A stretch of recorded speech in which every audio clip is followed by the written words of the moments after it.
تقام مباراة الجزائر، ذكرنا احنا 20 مرة مباراة منتخب الجزائر مع الكونغو في ملعب مولاي الحسن في الرباط، نفس الملعب. مصر في أكادير نفس الملعب، المغرب نفس الملعب في مولاي عبد الله. المنتخب الجزائري في ملعب مولاي الحسن.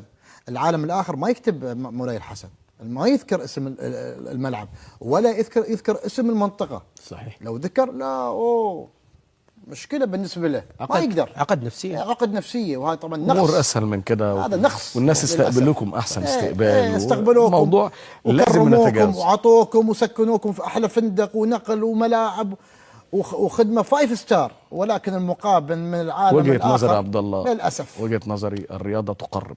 انا اتحدى تكتب مولاي الحسن، اتحدى تكتب اسم الملعب او المدينه، اتحدى والله ما تكتبها ولا تذكرها على الهواء مباشره. يا رجل انت شليت العلم، شليت الكلمه، مالي فراغ. شو هذا؟ احنا وين وصلنا؟ ما يصح الكلام ده يعني.